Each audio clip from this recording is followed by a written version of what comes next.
Silvia Federici is a teacher and a scholar and an activist who now lives and works in the US, and she is from the tradition of autonomous Marxist feminist scholarship, and she has agreed to do an interview with us here today, so thank you very much for doing this interview with Genderlink, Silvia, and it's lovely to have you. Thanks to you for inviting me. So you have been in South Africa to launch your book Revolution at Point Zero, and if you could just tell us maybe some of the main ideas that are in that book and how that has been received in South Africa so far. Thank you. The book has been received very well. I'm very happy to see that people have been very engaged in the discussion, workshops that we had with the main themes of the book. The book has a collection of essays that covers a period of almost 30-40 years. You know, from early essays I wrote in the context of the feminist movements in the United States to essays that I wrote in recent years about the destruction of the global economy, and in particular the question of reproduction, how social reproduction has been affected by the processes of globalization. And in fact, social reproduction is really the main theme of the book in all its different connotations.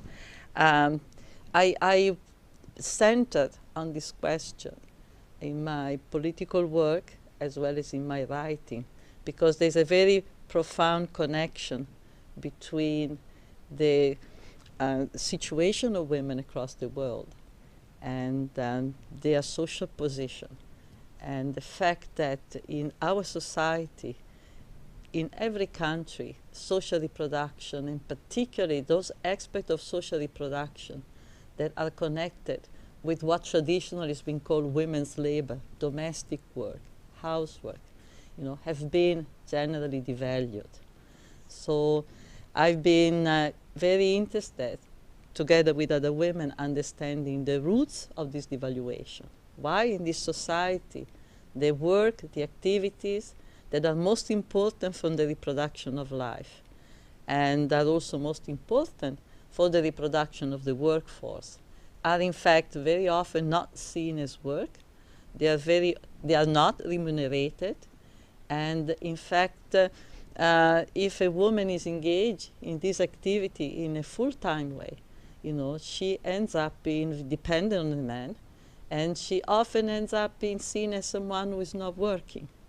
So many of the articles in the book are very much concerned with understanding, you know, how social reproduction has been constructed, particularly in capitalist society, how its devaluation has affected women's life and women's work, and what kind of struggles we must engage in to change that, because it is unacceptable that, again, you know, the work and activity that sustain life and in fact produces the workforce, makes it possible for other people to work, continues to be devalued.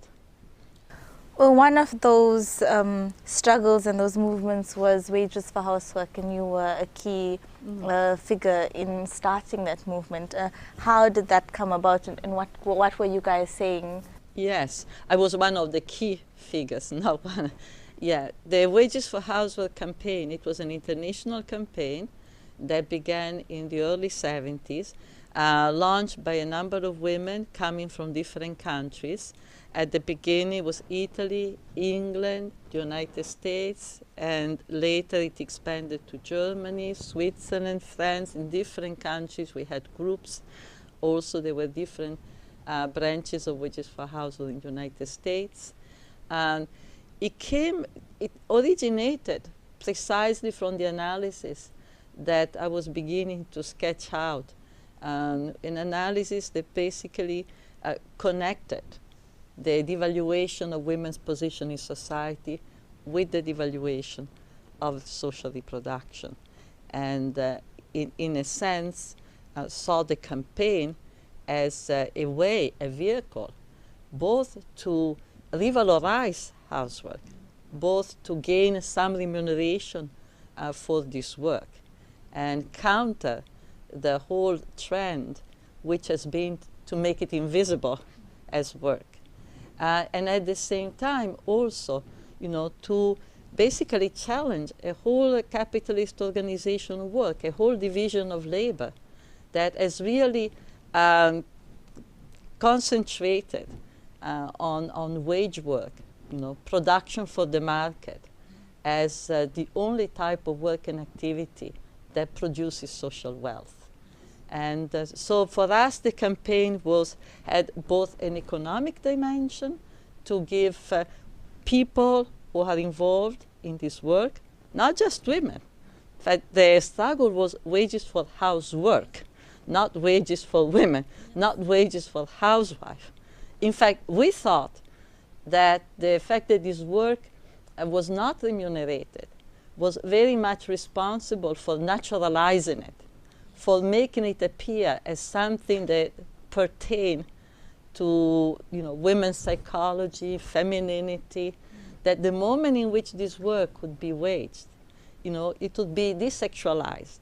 You'll begin to see for what it is, which is a social activity, and not something pertaining to women's body or women's mind, assuming there is such a thing.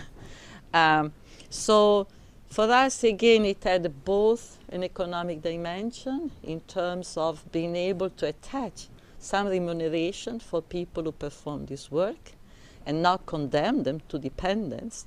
And also we saw it as a vehicle to change power relation between women and men and to basically challenge the structure of society that does not recognize the value of a work that is incredibly important.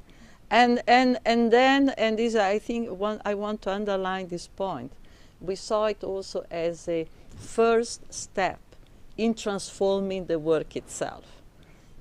In fact, or reorganizing this work in a very different way that is less isolating for those who perform it. And it's that it could open it up to new forms of cooperation in the performance of this work.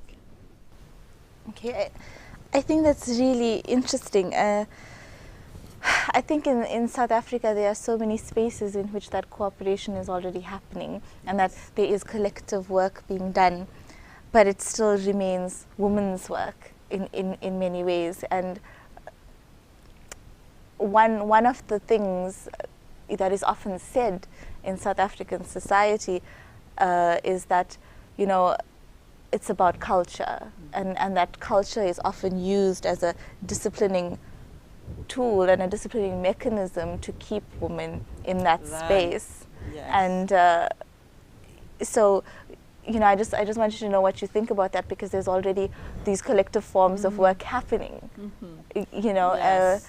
But it seems as if the valorization is not there, or the justification is through culture. And so how would we move past that specific? Well, like concept like culture and tradition are very treacherous, and we have to be very, very careful, because first of all, culture is no justification for anything, for any form of social behavior. The question is always whether culture is based on justice or it is based on prejudice. And, we need to change culture. And moreover, many times what is referred to as culture is something non-existent. It's a construction. It's something that is very constructed. For example, when people speak of African culture, it's a fiction. If you look actually at the continent as a whole, from Egypt, to South Africa, you will see there is a great variety of cultures. And there are very different cultures also within each country, depending on the class to which people belong, right? So I think that argument has to be put to rest. And we have to move away from this notion of culture and tradition. We have to ask, whether behavior and values correspond to criteria and contribute, you know, to the promotion of social justice or not. This should be the fundamental, you know, measure to decide if any particular form of behavior should be dismissed or should be continued. One of the things you speak about specifically is this idea of solidarity, and I just wanted to ask what do those you know, issues like rape or the subjugation of women, or even the exploitation of women in the home in that way, or using culture as a disciplining tool, what does it take away from the idea of a human solidarity against capitalist domination and exploitation? Yeah, that's a very important question, because I think that many men feel threatened, you know, when women are fighting, as they have been, to have more economic independence, to have a life that is more autonomous, and you know, to be treated on a basis of equal standing, as in front of the law, in front of the political world, and economically. Then men, of course, are threatened, and of course they use concepts such as culture, and in many ways we have also seen a surge of violence against women. And I think it is very important to see that this violence, it's a violence, of course, that is unacceptable. Any form of violence against the human beings and abuse is unacceptable, but it's also something that breaks down the solidarity between women and men, and weakens, you know, the kind of struggle that people need to make today in order to transform society, in order to create a society that is more just. You know, you cannot have a struggle that is successful when you have many of its members, many of the people are participating in, turn against the other and brutalize them. You know, that's a divisive type of behavior. It sabotages the struggle itself. It's so important to make men understand that in abusing women, in oppressing them, in seeing them as sexual object and attacking them as sexual object, they are actually, you know, hurting themselves. They are actually turning against themselves. That in further devaluing the people who have reproduced their life and reproducing their life, they devalue their own lives. And I think that is important, that women of the younger generation really make that connection very strongly. Thank you very, very much for talking to us and for being here.